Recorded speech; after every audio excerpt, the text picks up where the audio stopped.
여기서 그런 논란 때문인지 몰라도 민주당은 이 윤석열 전 대통령을 강제 구인할 때 뭐 속옷 차림으로 뭐 저항했다 뭐 이런 이제 표현들이 있었는데 그 CCTV 그 구치소 내에서 구인 당시의 CCTV를 공개하는 것을 추진하고 있습니다. 잠깐 얘기를 들어보겠습니다.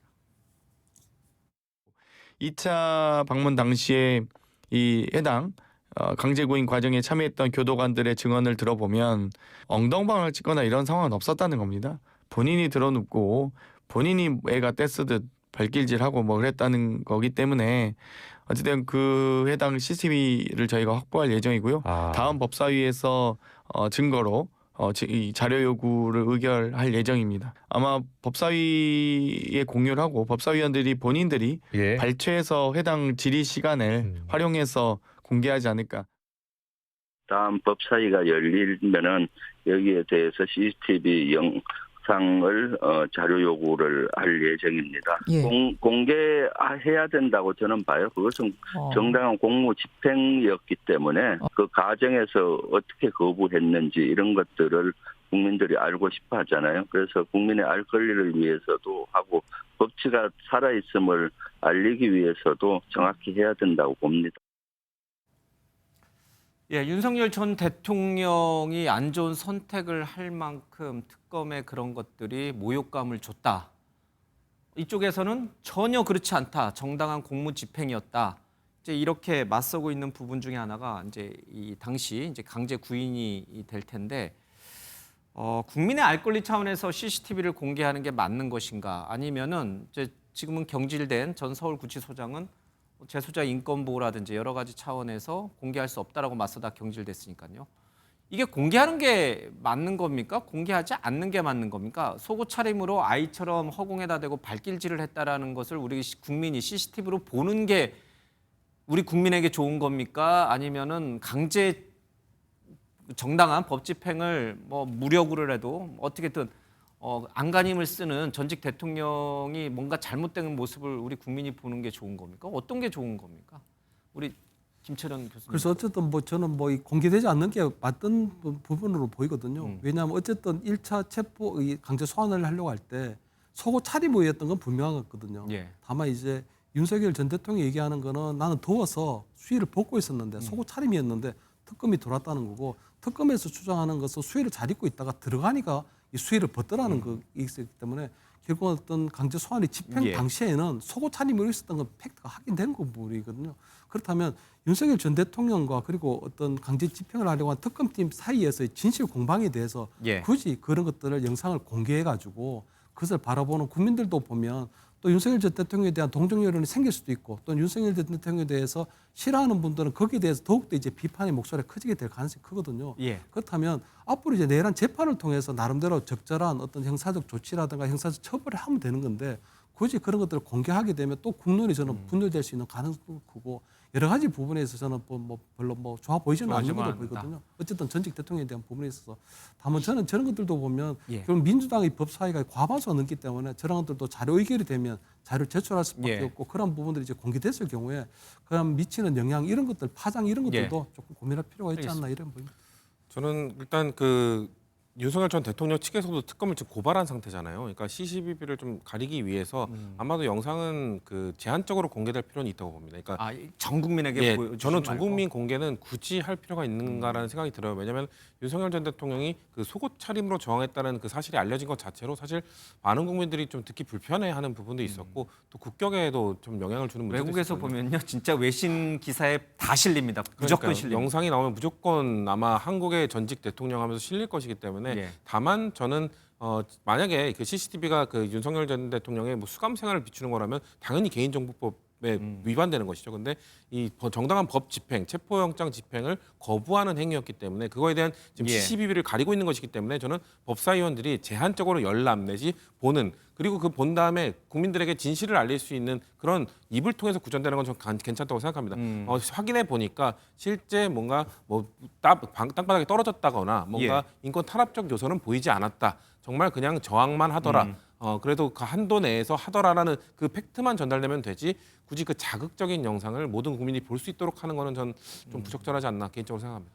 뭐 개인적으로는 그렇게 생각하지만 지금 이제 민주당의 부위원장을 맡고 계시니까요. 그러나 지금 법사위 민주당 의원들은 국민의 알 권리 차원에서 CCTV를 공개하자라고 했거든요. 그럼 뭐 국민이 봐야 되잖아요. 그래야 국민의 알 권리가 충족되는 거니까. 일단은 법사위에 그 자료를 달라라고 요구를 하고 있는 것이고 아까 예. 정경태 의원이 얘기한 거는 그걸 통해서 발췌 내지 법사위원들의 질의를 통해서 아마 그것이 한번 걸러져서 전달이 될 것이다. 누군가는 영상을 그대로 공개하겠다고 하는 사람도 있을 수 있는데 당내에서 전 의논이 있을 거라고 생각합니다. 이거를 그대로 전달할 것인지 그대로 공개 질의를 통해서 국민들이 다 볼 수 있도록 예. 할 것인지 아니면 내용에 대한 팩트만 전달하도록 할 것인지 당내 논의가 있을 거라고 보기 때문에 그 전 단계입니다. 이거를 법사위원들에게 공개할지 여부를 지금 결정하자는 것이기 때문에 아직 한 단계가 더 남았다는 말씀드립니다. 알겠습니다. 국회 정보위에서 이제 북한의 내밀한 그쵸. 정보와 관련했을 그 때 방식입니다. 정보위원들만 네네. 얘기를 국정원으로부터 브리핑을 받고 전 국민에게 공개 안 하듯이 나와선 이야기를 하죠. 어느 제한적으로요. 이게 사실 좀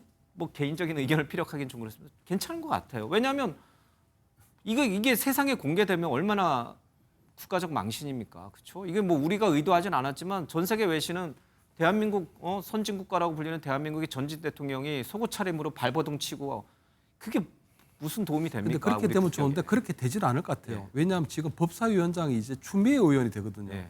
왜냐하면 추미애 의원이 보면 문재인 정부 때 법무부 장관을 하면서 윤석열 검찰총장하고 엄청난 정치 각에는 지금 쌓일 대로 쌓여 있는 상황이거든요. 그렇기 때문에 저는 아마 뭐 제한적으로 아마 그 열람하고 공개하는 예. 게 좋지 않겠냐 하지만 저는 민주당이 법사위원장이 추미애 의원이 법사위원장 한 해는 오늘이잖아요. 그렇죠? 저는 상당히 이제 공개될 가능성이 크지 않느냐. 그 거기다가 변수를 생각을 못 추미애 했네요. 의원 같은 경우는 지금 법사위원장 1년 하고 난 다음에 내년에는 지난번 경선에서 졌지만 다음에는 또 차기 국회의장을 바라봐야 되는 상황이거든요. 그렇다면 오히려 민주당 또는 우리 강성 지지층들이 바라보고 싶어하는 그런 부분들을 예. 저는 공개하려고 하지 않을까 이렇게 보입니다. 참 묘한 인연입니다. 예, 법무장관과 검찰총장으로서 대립했던 추미애 의원이 하필 오늘 또 법사위원장으로 선출이 되는 그런 날이고 그런 날 CCTV를 법사위에서 공개 여부를 또 추미애 의원 손에 또 달려 있고 참 역사는 참 이렇게 돌고 도는 것 같습니다. 알겠습니다. 보수 유튜버 신혜식 씨가 조금 요즘 이제 본인의 정치 성향과 맞지 않은 그런 언론 인터뷰를 많이 하고 있고 또 검찰에다가 이제 자소서도 많이 내고 있는데 서부지법 난동 사태 때 이걸 지휘한 곳이 석동영 변호사와 또 대통령실에 있는 행정관이다라고 이제 폭로를 했어요. 뭐 심지어 펜치라든지 무기를 들고 가라. 이렇게 되면 석동영 변호사야 당시에 공식 뭐 행정 정무직은 아니었습니다. 임명직은 없었습니다만은 대통령실에 있는 공직자가 이렇게 얘기했다는 거는 굉장히 법적으로 문제가 될 수 있는 거죠. 매우 심각한 문제이고요. 예. 다만 저는 이 신혜식 씨의 말에 대한 신빙성을 어디까지 믿어줘야 되느냐. 또 이분이 말한 말을 그렇죠. 왜냐하면 이분도 지금 왜 이렇게 갑자기 아까 앵커께서 말씀하신 것처럼 본인의 결과 다르게 예. 폭로식으로 왜 이야기를 하고 있느냐. 결국 그 서부지법 그 폭동과 관련돼서 지금 그 관련자들, 혐의자들, 지시자들 이런 사람들을 예. 좀 찾고 있는 과정 속에서 저는 발 빼기를 위한 지금 빌드업이라고 보거든요. 그러니까 예. 신혜식 씨 역시 그런 탄핵 전국 속에서 탄핵을 반대하고 서초지법 그 난동을 벌였던 그 폭도들에서 그 과정 속에서 예. 뭔가 유튜브를 통해서 상당한 경제적 이익을 거뒀던 사람이거든요. 근데 그럼에도 불구하고 지금 법적 처벌을 받을 수 있는 위기에 처하자 뭔가 폭로를 하듯이 나는 지시를 받았지만 저항하고 항의했다. 이렇게 본인을 예. 빠져나가기 위한 구멍을 만드는 것이거든요. 말씀하신 것처럼 그 대통령실 내부에서 이런 보수 유튜버들에게 그런 말을 전달하고 뭔가 그 국민들을 움직이려고 했다는 것 자체는 매우 심각한 문제입니다만 그것과 별개로 과연 신혜식 씨는 그럼 여기에 이 혐의와 무관한가? 이런 폭로를 한다고 해서 이 사람의 죄가 씻겨지는가? 예. 다 뭔가 무혐의로 할 수 있는가? 저는 그거에 대해서 의문이 있다고 보기 때문에 물론 이거 신혜식 씨가 한 역할은 대통령실이 그런 거를 했다는 그 법을 위법적인 행위를 했다는 그거에 국한되어야지 신혜식 씨가 뭔가 이 사람은 죄가 없다 다 정했던 걸 다 받아줘서는 저는 안 된다고 생각합니다. 그러니까 심평 변호사도 그렇고 신혜식 씨도 그렇고 이분들이 전한 내용 자체가 중요한 게 아니라 이분들이 왜 저런 말을 하느냐가 더 이제 사람들의 관심을 끄는 대목도 분명히 있는 것 같습니다. 신혜식 씨도 보수 유튜버여서 자신이 운영하는 유튜버에서 여러 가지 얘기를 좀 했습니다. 직접 들어보겠습니다. 제가 그 당시에 항의를 했어요. 그 성사명이는 나한테 뭐 뒷산으로 가라, 뭐 차를 막아라 자꾸 요구를 하는데 그거 안 되는 거다. 큰일 난다. 그 다음에 석동현 변호사 여기저기 다니면서 뭐 벌금 내주겠다 어쨌다 말이지. 자꾸 불법을 요구하고 있는데 이거 경고해라. 만약에 그렇게 못하면은 나는 자료를 들고 검찰청에 갈 수뿐이 없다. 예, 본인이 이제 본인의 구명 활동을 하기 위해서 이런 것들 자기는 책임이 없다. 이제 성사명이라는 사람은 이제 대통령실 행정관이고요. 이제 석동현 변호사는 뭐 잘 아는 사람이고 이렇게 이제 책임을 전가하는 것인지 아니면 정말 진실을 밝히고 싶어하는 이제 그런 욕망에서 저런 얘기를 하시는 건지 모르겠습니다. 어쨌든 대통령실이 직접 개입하고 대통령의 오랜 친구인 석동현 변호사가 정말 서부지법 난동 사태와 또 관저를 압수수색하러 들어갈 때 그것을 막는 시민을 동원했다고 그러면 이건 정말 있어서는 안 되는 행동들인데 이걸 어떻게 그러면 법적으로 처벌할 수 있는가? 그런 것들은 아마 특검에서 앞으로 이제 아마 그 새로운 사실이 발견됐기 때문에 아마 차례대로 아마 소환 조사를 하고 그 진상을 조금 파악하게 될 것 같고요. 예.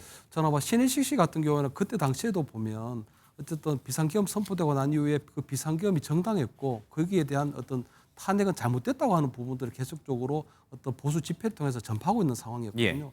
근데 아마 저는 그때 당시에 대통령실에 있었던 행정관들이 신혜식 대표를 좀 잘못 이해하고 있는 게 신혜식 대표 같은 경우는 김대중 정권 때부터 활동하던 보수주의자거든요. 예. 그때도 보면 아마 지금은 신의 한수라고 하는 유튜버를 운영하지만 그때 당시에 독립신문이라고 해서 김어준 씨 같은 딴지일보하고 비슷한 그런 것들을 만들어서 예. 김대중 정권 그다음에 노무현 정권 이어지는 그 과정에서도 보면 어떤 보수 집회를 주도한 분이었기 때문에 예. 나름대로 본인은 어떤 보수를 지키려고 하는 정체성이라든가 철학이나 이런 것들이 분명한데 대통령실에서 요구하는 것들은 기껏 자기들을 그 마음대로 부려먹을 수 있는 뭐 불법적인 그런 행동으로. 그런 것도 불법적인 행동이나 시키고 그다음에 대통령 관저나 스크램에서 몸부러 막으라 하고 이런 것들은 본인이 생각할 때도 상당히 좀 기분이 나쁜 그런 상황인 걸로 보이는 거거든요. 그렇기 때문에 본인은 굉장히 오랫동안 예. 보수를 지키기 위해서 싸워왔는데 그런 어떤 불법적이거나 또는 물리력을 사용하는 그런 것들하고 예. 일정하게 거리를 두는 그런 부분들이 있었던 것 같고요. 또 서부지법 난동 사건 이후에 보면 형사적 책임이 지금 하나하나 무너지고 있는 상황이기 때문에 그런 부분하고도 나름대로 거리를 두고 본인은 나름대로 어떤 정치적 주장을 하려고 했을 뿐이지 어떤 불법적이거나 어떤 물리력을 사용하려고 하는 그런 일탈행위를 하려고 했던 건 아니다 하는 부분들을 강조하고 있는 게 아닌가 이렇게 보입니다. 국민의힘도 분열하고 있고 보수 유튜버들도 분열하고 있다. 예, 각자 이제 살 길을 도모하는 그런 상황이 좀 되는 것 같습니다. 한 가지 좀 짧고 하나 더 짚고 가겠습니다. 김건희 여사가 이제 공수처 요원들이 이제 체포를 하기 위해서 한남동 관저를 갔을 때 이것을 저지하라라고 지휘하고 지시한 게 윤석열 전 대통령도 물론 있습니다만은 김건희 여사도 그렇게 했다라고 하는 얘기들이 이제 특검 조사에서 정황들이 나오고 있는데 윤 전 대통령이 총찬 모습 경호원들 총찬 모습 좀 보여줘라 그래야 경찰들이 쫄아서 못 들어온다 뭐 그런 얘기를 했다라는 것은 이제 경호처 직원들을 통해서 이제 사실로 이제 많이 보도가 됐습니다. 근데 김건희 여사가 직접 이렇게 경호처 직원들에게 막아라 저지해라 이렇게 했다는 거는 사실 그동안은 좀 알려지지는 않았어요.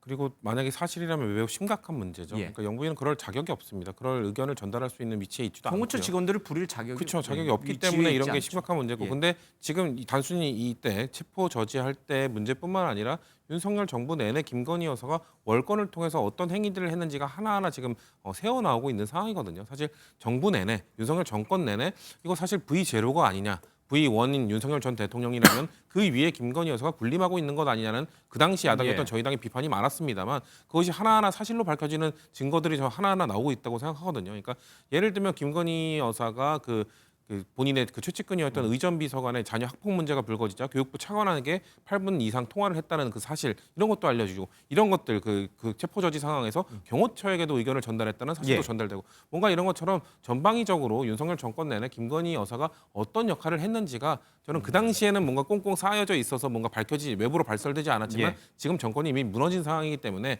내부 고발자들 내부 이런 증언들에 의해서 하나하나 밝혀지는 과정에 있다라고 봅니다. 처음부터 못 막을 거였으면 못 막는다라고 얘기하지 왜 못 막을 거였으면서 막는다라고 얘기를 했냐라고 해서 강하게 이제 경호처 직원들을 질책하는 김건희 여사의 말 그게 사실이라면 그 모습이 좀 연상이 좀 됩니다.